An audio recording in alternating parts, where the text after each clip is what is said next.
Always be watchful. Now let's get into chapter 4, coming world changes. Chapter 4, the King of the world. And though the Lord give you the bread of adversity and the water of affliction, yet shall not thy teachers be removed into a corner any more. But thine eye shall see thy teachers, and thine ears shall hear a word behind thee, saying, This is the way, walk ye in it. Isaiah chapter 30, 20 through 31. Press on, my warriors.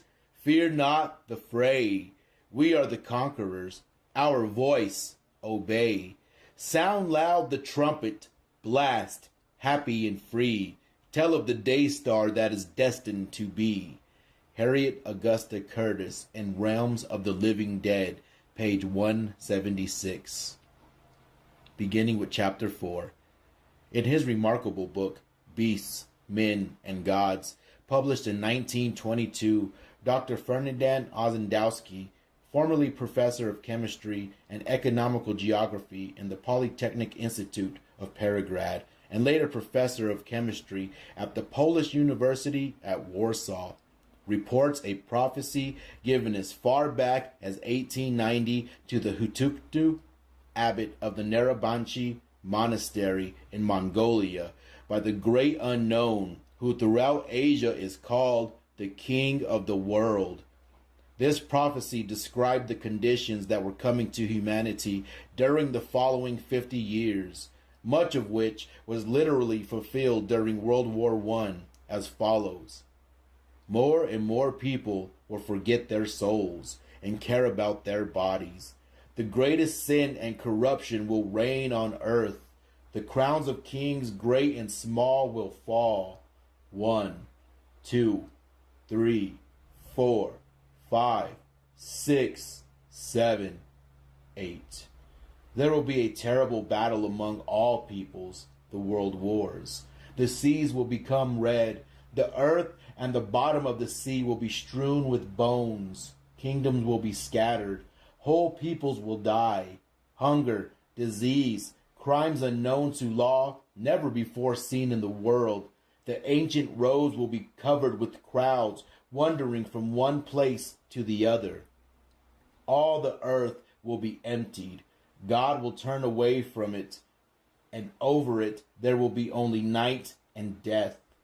Then I shall send a people, now unknown, which shall tear out the weeds of madness and vice with a strong hand, and I will lead those still remain faithful to the spirit of man in the fight against evil. They will found a new life on the earth, purified by the death of nations. The King of the world will appear before all people when the time shall have arrived, for him to lead all the good people of the world against the bad.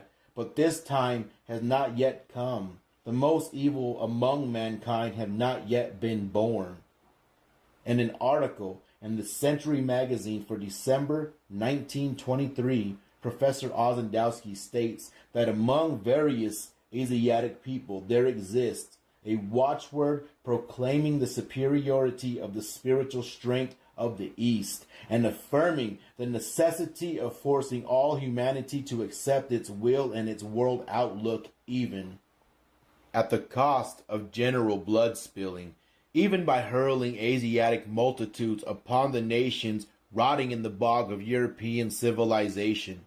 Accordingly, at the fires of the nomad shepherds of the prairies in the Sinim marshes in northern Tibet, in the Himalayas on the banks of the Hind and the Ganges in Asia Minor, in Iran, in the valleys of the Yangtze and the Huangpo, people of different colors, tribes, races, and creeds, but united by the common bond of Asiatic ideology, talk, discuss, sing, and dream about the approaching hour when the hand of the Asiatic will be the hand of karma and will execute the decrees of fate to an attack against the white race, an attack which is the dream of some Asiatic circles. At all events, it is more than probable that the white race will be obliged to reckon with the influence of the now only legendary King of the world.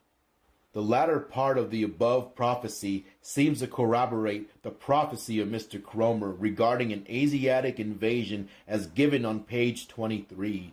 During her remarkable visit to Lhasa, the capital of Tibet, Alexandria, David Neal relates that hatred of Europeans is sown in many remote corners of Asia. Many partisans stand ready to support the expected warrior Messiah, who according to the prophets will arise before long in the northern land, unite all Asia under his victorious sword, and cast out the impure, demonical Westerners.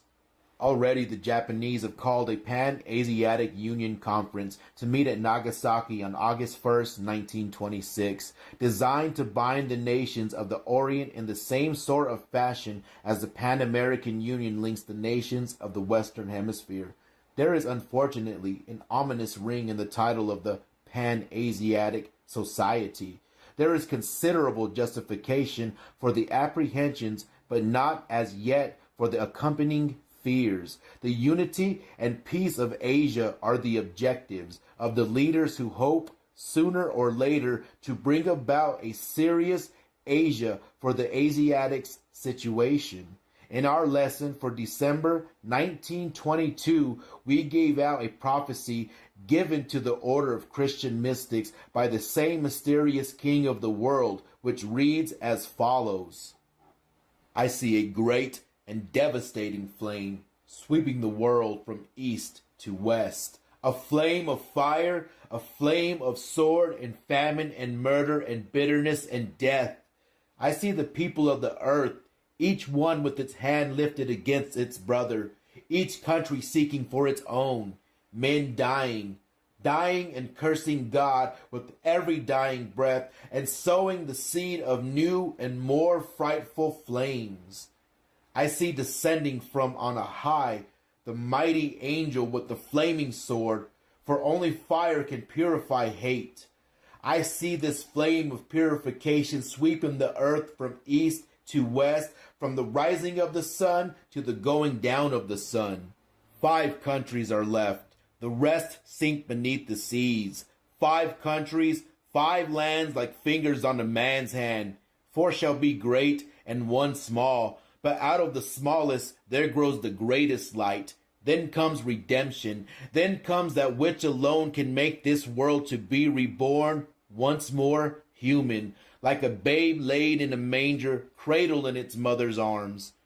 I see a great mountain lifted up in the midst of the countries which are left, and from its top there radiates the light of the spiritual sun, and I see the remnants of mankind bathed in its radiance.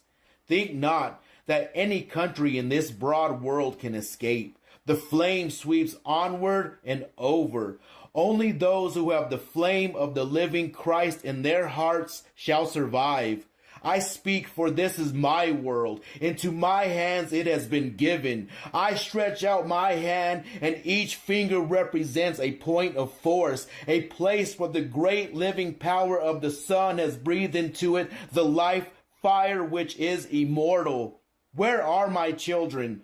They are dying. They are being murdered and starved. They are being scattered like sheep on the cold, bare mountaintops, homeless and friendless. For a time, I bow to the inevitable. I wait. I wait that a greater than I may read you the riddle of this dark star. It was at first thought that the king of the world was the planetary ruler of the earth, but later instruction from the king himself explained that he was a great Atlantean master who had passed through the process of physical regeneration and so was able to retain and renew his physical body indefinitely. During the ensuing ages, he had developed greater and greater powers and had been entrusted with greater and greater tasks until he became the chief representative on earth of the celestial ruler of our globe. Since the publication of this prophecy in December 1922, we have many inquiries for further details as to this prophecy, but few further details can be given. Remember that the prophecy did not come from the teacher of the order of Christian mystics, nor from the coming avatar, but from the representative of the planetary ruler of this globe, the earth, and those few who heard it were too greatly awed to ask details during that brief visit. The only detail that we can give is that the country represented by the little finger was not Japan, as some suppose, but probably some part of the western North America. The special region cannot be indicated until after the rising of Lemuria and the settling and readjustment of the continent. To us, the prophecy indicated that which will come to pass if humanity persists in its present course and continues to send out destructive vibrations of inharmony, antagonism, hatred, selflessness, and greed, instead of the constructive vibrations of brotherhood and cooperation. That the latter are the most vital needs of the world today is corroborated by United States senators, officials, and prominent businessmen after returning from Europe, who practically agree with Senator McCormick of Illinois, who is quoted as saying that more important to the rehabilitation of Europe than any conference, than any agreement between statesmen and financiers can be, is the exorcism of the spirit of hate and greed, which animates governments and peoples. Unless the peoples are moved by a Christian will to peace and by a Christian comity, there can be no real peace in Europe. While the earth children are scattered through all the countries, they are most concentrated in the Far East. They are concentrated in Asia because they are less mingled with children of other planets and hence are able to correlate more readily with the consciousness of the earth and come more fully under the guidance of their king, where in certain sacred monasteries he has appeared and given personal instruction. In view of the above, we can now understand the destructive aspect of the flame of purification which will spread from the east to the west and will ultimately sweep all nations, each suffering according to the amount of inharmony, unbrotherliness, antagonism, and evil there is to be consumed. We can correlate with the flame and make the fire our servant only as we strive to become one with the divine fire of the living Christ and willingly allow it to burn from us all inharmony and impurity, all that holds back the manifestation of our real or divine self. Once we have grasped the idea that the flame consumes only that which is evil or which must be transmuted to make room for the divine life and joy of those who fearlessly face self and bravely strive to conquer all that is not in harmony with the law. Then, like Shadrach, Meshach, and Abednego, even though we seem bound hand and foot and thrown into the fiery furnace, the flames of purgation now sweeping the earth, when the morning of the new day dawns, we will be found walking free in the midst of the flame, because the Lord Christ walks with us.